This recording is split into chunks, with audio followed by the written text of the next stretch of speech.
If you've lost someone and you feel like your brain just stopped working, this is for you. And if you love someone who's been grieving and you can't understand why they seem so out of it, this is for you too. You're not stupid, you're not crazy, you're not handling it badly. Your brain is just doing grief math 24 hours a day, 7 days a week in the background. And there's just not a lot left over for everything else. That's grief brain. It's one of the most common, normal, misunderstood things that happens after a loss. As I said in my previous video, after my brother died, I would be driving home from the gym and just miss my exit and not realize until exits later. And I'm a trauma therapist. I knew exactly what was going on in my brain, and it still took me over. So if it's happening for you and you have no framework for it at all, I can only imagine how scary it feels. So let me tell you what grief brain actually looks like, because you might be experiencing more of this than you even realize. We're talking trouble concentrating, forgetting conversations that happened an hour ago, walking into the room and having no idea why, reading the same sentence over and over, missing your exit, losing words mid-thought, losing time entirely. I'll give you the science in a minute, but if you're the friend or partner watching this, this is why they seem so checked out. This is why they forget what you just told them. They forget that you had plans. This is why making simple decisions feels impossible for them. And I promise, they're not checked out on you. Their brain is just overwhelmed. Here's what's actually happening in your brain and nervous system. Your protective part's going to overdrive. Hypervigilance, scanning, planning, trying to manage the unmanageable, which floods the system and pulls energy away from the higher order thinking, like where you left your car keys. At the same time, your nervous system is trying to update to this person is gone while still being completely wired to their proximity. So your alarm system stays on, your nervous system is dysregulated. And when your nervous system is dysregulated, your prefrontal cortex goes offline. And your prefrontal cortex is that part in your brain responsible for focus, decisions, and memory. And again, where you left your keys, what exit to take. Mary Frances O'Connor did research on the grieving brain, and her research confirms this. Grief activates the same brain regions as physical pain. And sustained cortisol directly impacts the hippocampus and prefrontal cortex. And executive function, working memory, and processing speed all drop as a result of that. Your brain is prioritizing survival and bonding signals right now. No wonder you can't find your keys. The most intense fog usually hits the first weeks to months. And for most people, it gradually eases up the first 6 to 12 months. Though you'll likely notice flare-ups around anniversaries, holidays, and moments of new stress. If you're still a year out and still feel completely unable to manage basic daily life, that's not a moral failing.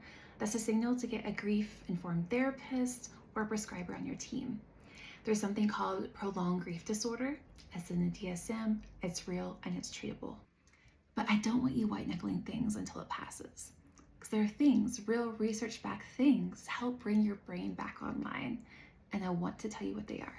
A 2021 study of over 300 bereaved adults found that insomnia didn't just accompany grief, it actually predicted prolonged grief.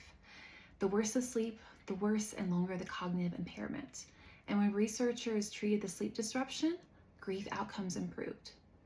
One of the first things I did for myself after my brother died was to get something to help me sleep. Not to escape my grief, but because I knew my brain needed sleep to be able to process it. There's a model in neuroscience called sleep to forget, sleep to remember. Sleep is literally how the brain integrates loss and begins to make meaning out of it. And you cannot do that work on no sleep. Protect it like it's medicine, because right now it is. And if you love someone who's grieving, protecting their sleep is one of the most concrete, loving things you can do. Let them rest. Movement, even gentle movement, has been shown across multiple studies to benefit grief outcomes. So even walking, yoga, stretching, just getting outside, a simple walk can be huge. It doesn't have to be intense. It doesn't even have to be a workout. Just getting your body out of stillness creates a shift. And that actually leads us right into the next piece, coming back to your body. Because there's something deeper happening here, and I want us to talk about it. Grief lives in your body, so it's really important that we involve this as we process our grief. So somatic awareness, breath work, body scanning, parts work, mindful movement, as we talked about, all of this signals safety to a nervous system that is stuck in a threat response. And when we have that safety with our nervous system, then our prefrontal cortex has more of a chance to come back online. Because you can't think your way out of grief brain, but you can resource your way through it. And practically, Stop relying on your memory right now. Write everything down. Utilize AI. Use alarms, sticky notes, checklists. Break everything you can into the smallest step possible. Not catch up on everything, just open the email. Not handle the finances, just pay one bill. And borrow a brain. Ask a trusted person to help with appointments, forms, decisions while you're in the fog. That's not weakness, it's wisdom. And you deserve to be supported through this. And if you love someone who's grieving, be that borrowed brain. Don't say, let me know if you need anything. Say, I'm handling dinner Thursday, or I'll sit with you while you make that call. Being very specific and thinking ahead to what they might need versus relying on them to think about that for you is how you're gonna show love right now.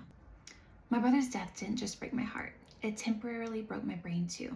And the kindest thing I could do for myself and the kindest thing you can do for yourself or for someone you love who's in it is to stop expecting the brain to perform at full capacity while it's doing the hardest work that it will ever do.